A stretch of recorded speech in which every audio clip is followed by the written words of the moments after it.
Hi అండి, నమస్తే. Welcome back to Swathi kitchen. నేను మీ స్వాతిని. ఈరోజు ఈ వీడియోలో అటుకుల పాయసాన్ని ఎలా ప్రిపేర్ చేసుకోవాలో చూపించబోతున్నాను. దేవుడికి నైవేద్యంగా పెట్టాలన్నా లేదా స్వీట్ తినాలనిపించినా జస్ట్ ఒక 10 నిమిషాల్లో ఈ అటుకుల పాయసం చేసుకోవచ్చు. చాలా టేస్టీగా ఉంటుంది. వచ్చేది కృష్ణాష్టమి, వినాయక చవితి కదా, ఒకసారి ట్రై చేయండి. సింపుల్గా చేసేసుకోవచ్చు. ప్రాసెస్ ఏంటో చూసేద్దాం రండి. ముందుగా ఒక కడాయిలోకి 2 టేబుల్ స్పూన్ల వరకు నెయ్యి వేసుకోండి.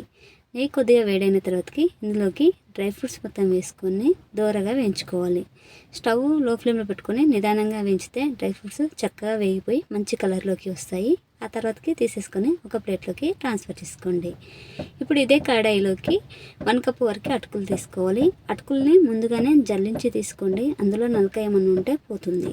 అటుకులు కొద్దిగా క్రిస్పీగా అయ్యేంత వరకు ఫ్రై చేసుకుంటే సరిపోతుంది. కలర్ ఏం చేంజ్ అవ్వద్దు. ఆ తర్వాతకి ఇందులోకి 1 కప్పు వరకు పాలు తీసుకోవాలి. ఇక్కడ కాచి చల్లార్చిన పాలు తీసుకుంటున్నానండి, చిక్కటివి. 1 కప్ అయితే సరిపోతుంది. ఇందులోకి 1/2 కప్పు వరకు వాటర్ పోసుకొని నిదానంగా అటుకుల్ని ఉడికించుకోవాలి. ఇన్ కేస్ మీరు పాల ప్యాకెట్ కానీ లేదా పచ్చి పాలు తీసుకుంటే ముందుగానే కొద్దిగా కాగపెట్టుకోవాలి. పాలు మంచిగా మసిలిన తర్వాతకే పాయసానికి తీసుకోండి. అప్పుడు పాయసం చాలా టేస్టీగా ఉంటుంది. అటుకులు చక్కగా ఉడికిపోయిన తర్వాతకి ఇందులోకి 1/2 కప్పు వరకు షుగర్ వేసుకుని షుగర్ మెల్ట్ అయ్యేంత వరకు మధ్యలో కలుపుకుంటూ ఒక 2-3 నిమిషాల పాటు ఉడికించుకోవాలి. ఇలా మధ్యలో కలుపుతూ ఉండండి, లేకపోతే అడుగు పట్టిపోతుంది.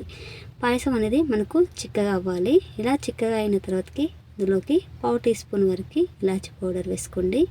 అలాగే ఇందులోకి మనం ముందుగా ఫ్రై చేసి పెట్టుకున్న డ్రై ఫ్రూట్స్ ఉన్నాయి కదా, హోల్ డ్రై ఫ్రూట్స్ మొత్తం వేసుకొని ఫైనల్గా కొద్దిగా నెయ్యి వేసుకోండి. 1 టీ స్పూన్ వరకు నెయ్యి వేసుకొని కలుపుకుంటే మనకి అటుకుల పాయసం అనేది రెడీ.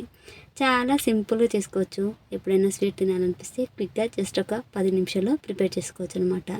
వచ్చేవన్నీ ఫెస్టివల్ సీజన్ కాబట్టి ఒకసారి నేను చెప్పిన ప్రాసెస్లో అటుకుల పాయసాన్ని ట్రై చేయండి. ట్రై చేశాక మీకు ఎలా కుదిరిందో మీ ఫీడ్బ్యాక్ నాతోటి కామెంట్స్లో షేర్ చేయండి. వీడియో నచ్చితే ఒక లైక్ కొట్టండి. మీ ఫ్రెండ్స్ అండ్ రిలేటివ్స్ తోటి షేర్ చేసుకోండి.